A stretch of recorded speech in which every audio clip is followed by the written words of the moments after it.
Bonjour, je me présente, Lionel de Pétry, j'ai 46 ans, 4 enfants, je suis commerçant sur la ville de Beaucaire, issu d'une famille commerçante depuis 3 à 4 générations sur Beaucaire aussi. J'ai envie de travailler pour ma commune, j'ai envie de m'investir pour les gens de Beaucaire.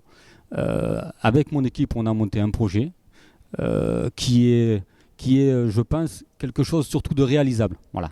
On a envie d'amener quelque chose, mais qui puisse apporter quelque chose de cohérent pour la ville. On n'a pas vendu du rêve. On a proposé quelque chose qui sera réalisable dans les 6 ans. Bonjour Lionel de Pétry. Bonjour. Merci d'avoir accepté d'être face à Objectif Gare. Vous êtes donc tête de liste pour En avant pour Beaucaire. Et la première question qu'on avait envie de vous poser, c'est pourquoi les électeurs devraient vous choisir le 15 mars prochain? Pourquoi ils devraient me choisir? Pourquoi ils ne me choisiraient pas? Pourquoi ils devraient me choisir? Parce que je suis beaucairois, parce que j'y ai grandi, j'y vis, j'y travaille, parce que je me suis investi dans ma ville depuis bien longtemps, et parce qu'après les élections municipales, peu importe le résultat, j'y serai encore. Moi, j'ai pas prévu de partir de Beaucaire si je gagne ou si je gagne pas les élections. Donc je serai encore sur Beaucaire et je continuerai à travailler pour ma ville. C'est quoi votre étiquette politique aujourd'hui? On a parlé d'En Marche. Est-ce que c'est le cas?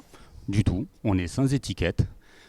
C'est une liste qui part sans Pourtant, étiquette. vous êtes le suppléant de Françoise Dumas, je crois. Eh oui, mais ça, c'est la seule chose sur laquelle monsieur le maire aujourd'hui peut me rattacher. C'est la seule défense qu'il a trouvée envers moi. C'est de dire que je représente l'État. Pourquoi c'est une honte aujourd'hui d'être En Marche? Du tout. C'est pas une honte, ça fait partie du visage politique de l'ensemble de la nation. Voilà. On a En Marche, on a le PS, on a les LR, on a le Rassemblement.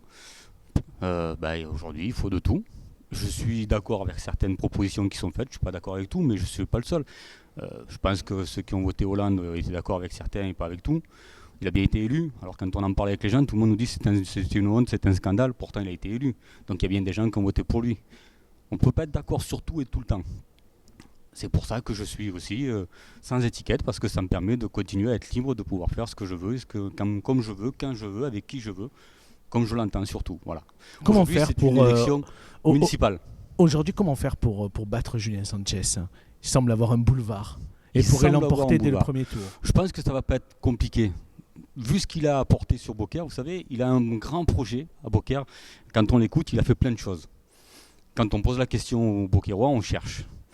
Moi, j'ai repris son programme de campagne 2014. Les 2 grands thèmes de Julien Sanchez, c'est la sécurité et l'immigration. En 6 ans, on n'a jamais eu autant d'immigration à Beaucaire. Et la sécurité, encore hier, une personne âgée s'est fait agresser. On voit les caméras, on voit les cagoules, on voit la limite aussi des caméras. C'est-à-dire qu'on voit un jeune avec une cagoule, mais on ne sait pas qui c'est. Ce qu'on a besoin, c'est un fiasco complet. Qu'on peut tripler, quadrupler les caméras, c'est ce qu'ils nous proposent aujourd'hui. C'est bien, mais les gens ont besoin de sentir la présence policière sur le terrain, et pas derrière un écran. Donc on pourra mettre 100, 300 caméras comme on le propose.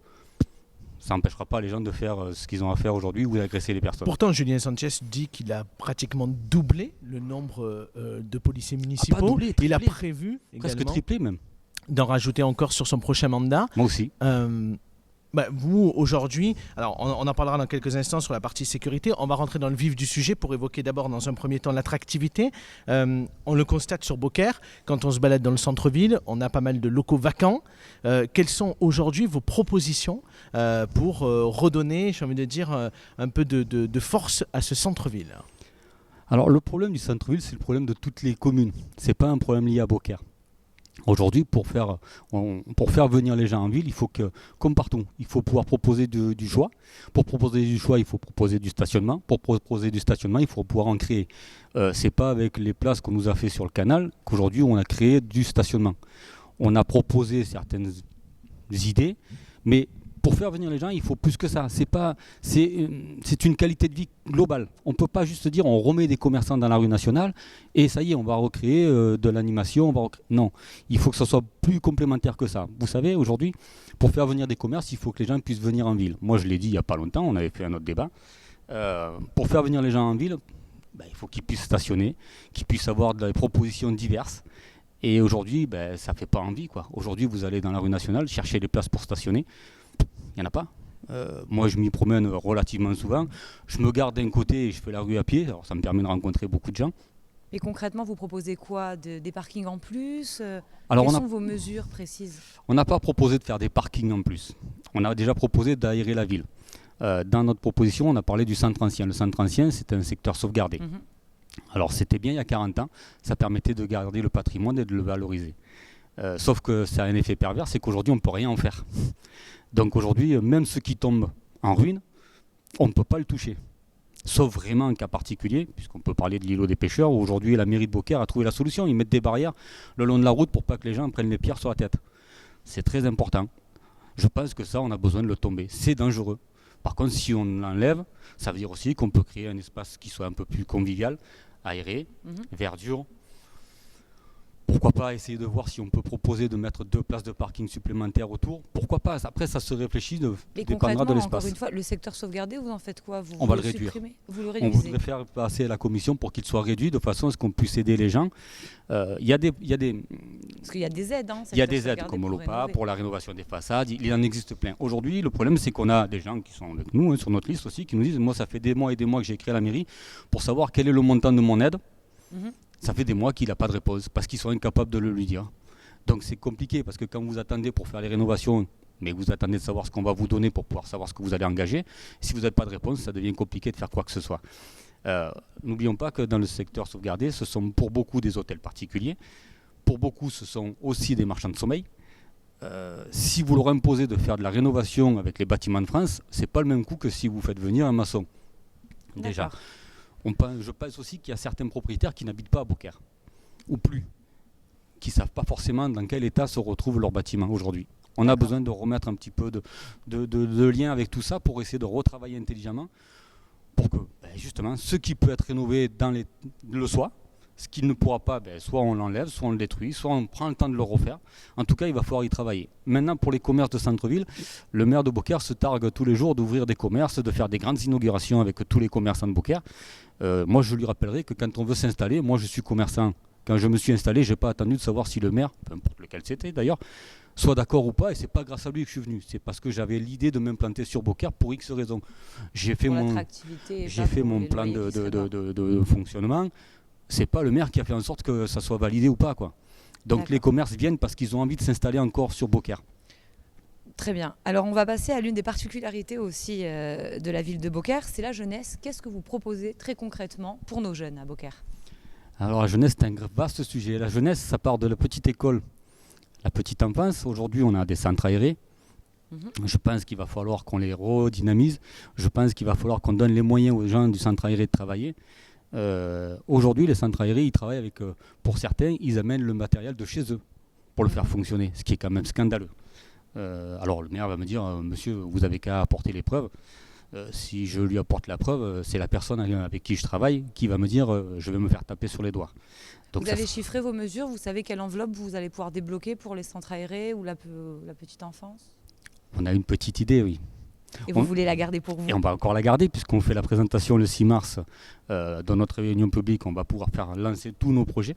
D'accord. Donc on aura l'ensemble du programme qui sera proposé. Mais après, vous savez, je pense que ce n'est pas forcément une question que de budget, c'est une question d'envie. Le budget est important. Après, il faut aussi aller chercher des subventions, il faut aller aussi chercher avec des partenaires. Alors quand j'entends certains qui nous disent j'ai des alliés partout, nous on les a cherchés, ça fait 6 ans qu'on attend les subventions de l'État, de la région, du département. Quand on regarde aujourd'hui sur le budget de la mairie de Beaucaire, il n'y en a jamais eu aussi peu que depuis 6 ans. D'accord. Alors, pour revenir à nos jeunes et à ce que vous faites vous. On a un gros projet sportif déjà dans un premier temps, sur lequel on a prévu de faire un gros pôle sportif avec un réaménagement de la piscine. Alors la piscine telle qu'elle est aujourd'hui, nous on a décidé qu'on l'arrêterait. On va récupérer les locaux. Du syndicat. Oui, on va l'arrêter parce qu'aujourd'hui on est dans une intercommunalité qui a entre Tarascon et Beaucaire. Hein. Ouais. Alors l'intercommunalité, moi je parle de la CCBTA. Aujourd'hui la CCBTA, c'est 5 villages qui représentent à peu près une cinquantaine de milliers de personnes.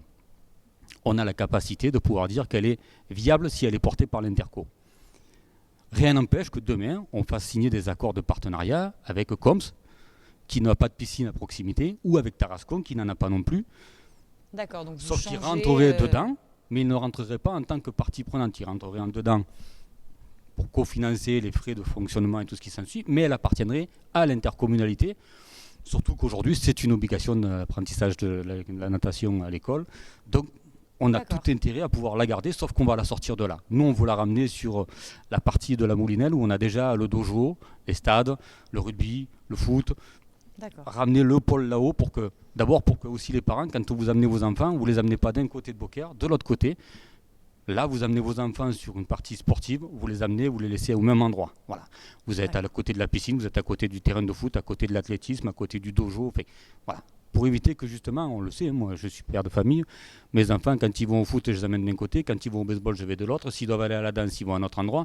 Sauf que quand ils attaquent tous à 10h, on ne peut pas être aux 3 endroits à 10h.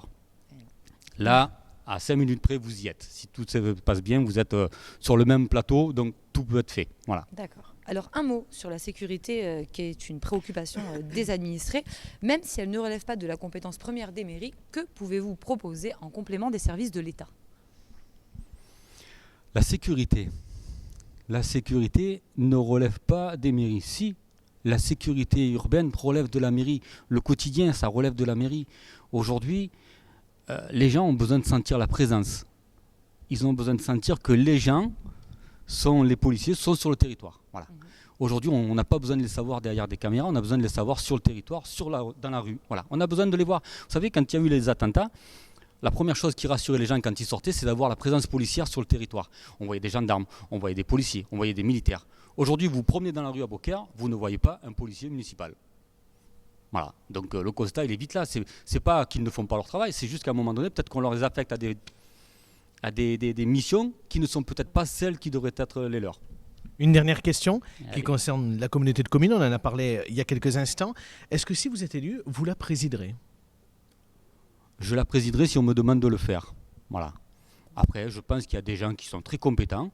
Il y aura une discussion qui sera faite avec l'ensemble des élus pour savoir si quelqu'un a l'envie de le porter. S'il me faut le porter, je le porterai sans aucun problème. Mais ça vous semble pas logique que sur la communauté de communes, ce soit la ville principale, à savoir Beaucaire, qui préside cette communauté de communes. On sait qu'aujourd'hui, il y a des difficultés effectivement sur ces dernières années entre le président, ou en tout cas entre la communauté de communes et Julien Sanchez, autour notamment du ramassage des ordures ménagères. Est-ce qu'aujourd'hui, sur la commune de Beaucaire, c'est pas important sur les questions autour du tourisme, autour de l'économie, autour du coup des ordures ménagères, que ce soit le maire de Beaucaire qui dirige la communauté de communes? Ce qui n'est pas important, c'est de savoir qui va la diriger. C'est surtout comment. Aujourd'hui, le maire de Beaucaire est en opposition avec la communauté de communes en permanence. C'est sûr que comme ça, on ne peut pas faire avancer les dossiers. Par contre, si on veut travailler intelligemment et travailler ensemble, ce n'est pas la question de savoir qui le fait du moment que vous le faites ensemble. Je ne suis pas sûr que ce soit la priorité de savoir que la communauté de communes doit appartenir à la ville de Beaucaire. Effectivement, c'est le plus gros donneur, c'est la plus grosse ville. Dans la logique, on pourrait dire que oui, effectivement, ça pourrait. Mais ce n'est pas une obligation. Pour moi, je pense que l'obligation, elle n'est pas forcément là. Je pense que c'est aussi, il faut avoir le temps de pouvoir le faire. Et puis, c'est avoir envie de travailler ensemble. Le problème aujourd'hui, on parle de... Beaucaire a été réparé par le maire de Beaucaire. Moi, quand je répare des choses, je les rassemble. Je ne les divise pas. Aujourd'hui, la ville de Beaucaire n'a jamais été autant divisée qu'aujourd'hui. Voilà. Donc si c'est pour lui la vision de réparer, c'est ça, j'ai pas envie qu'il répare la communauté des communes.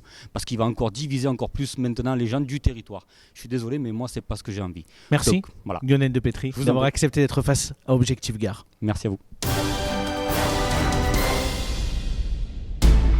Et c'est parti donc pour les questions bonus. Alors même si vous habitez à Jonquière, vous avez votre entreprise sur Beaucaire et vous nous dites donc aimer passionnément Beaucaire. Alors on va le vérifier.